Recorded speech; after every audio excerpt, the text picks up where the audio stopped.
With Assassin's Creed 4, we are going to the pirate era, the 18th century Caribbean to be more specific. This was a time period that was really filled with a lot of intrigue, a lot of really legendary characters. And with every AC, we always try to transport players into a time and a period that was a key moment in history. We love going to places where we know players will never actually be able to visit time-wise and physically perhaps. So the age of piracy, it's an incredible moment in time where a bunch of lawless men decided that they were going to take control into their own hands and attempt a democratic government. But these guys were pirates, so they partied and they drank their gold away, and so this government failed in a spectacular fashion. And then subsequently the people that attempted it after them was the American Revolution. So we wanted to tell the tale of an attempt that failed, where AC3 was an attempt that succeeded. It is a pirate theme, it is 18th century, it is about these people that existed who were pirates. But we are not telling the Disney-fied version of pirates. You know, at some point, I guess with Treasure Island, the idea of piracy was very romanticized. And we felt as a dev team that there was this really incredible opportunity to tell the actual you know, the realistic version of it, the very gritty version, you know, for lack of a better term, I'll say the HBO version of pirates. We see that there is this opportunity that exists out there. No one's done it. So this is the tone we're going for, something that's much more gritty, much more authentic.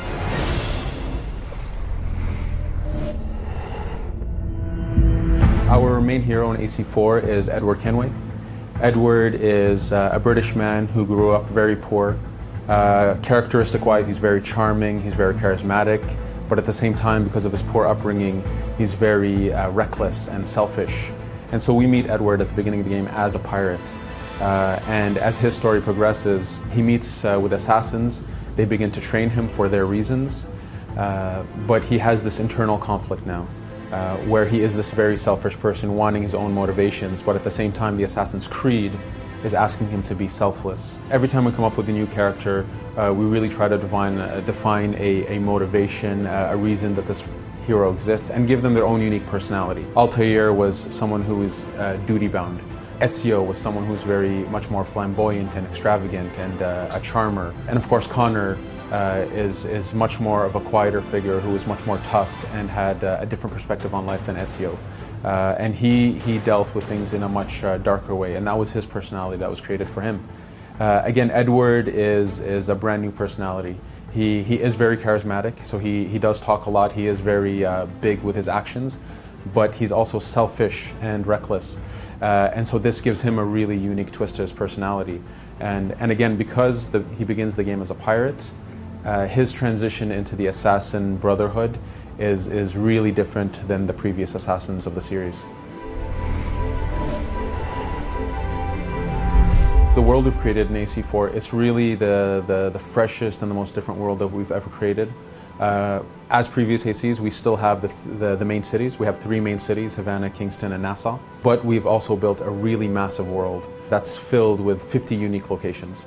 And the way the players travel through this world and the way they interact with the different things is really different than previous ACs. For example, as you're driving the Jackdaw, your ship, when you see a beach, we want players to, if they feel like it, let go of the wheel, jump in the water, swim to that beach, do their thing, and then come back, without ever having a break in the pacing or in the immersion. This is really important for us because, again, it gives credibility to the world. It makes you feel that this world does exist. Every element in it is integrated properly, and that this world is really beautiful and stunning, but it's also logical and credible.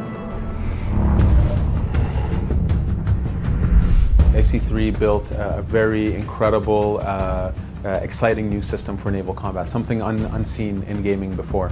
But we really saw this as a tease. It was a tease to a bigger system. And so we've taken this and we've built on this strength, really going deep on more enemies, different types of AI, new weapons, a really deep progression system on the Jackdaw. It's a ship that you need to customize and you need to upgrade and give it new weapons. You need to take care of its crew. Edward himself can be upgraded.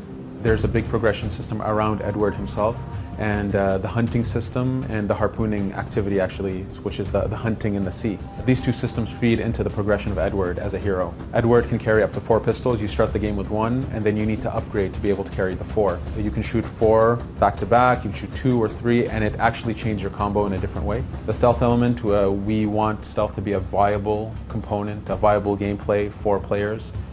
So we've been working really hard on having new gameplay ingredients, a simplified detection system so that the rules of being detected are much easier to understand and have stronger feedback. For example, the jungle is a very stealthy environment. You don't have to play in stealth, but good luck not playing in stealth. There are enemies and dangers that really incentivize you to be stealthy. The split between the naval and the land, in the missions, in the main path, it's about 60% land missions, 40% naval. But just to be very clear, we do not see this game, and we don't want anybody playing this game to see it as a game that's a sea game with land maps that you load into. It's the Caribbean, it's one world. Our mission structure is much more open-ended. People loved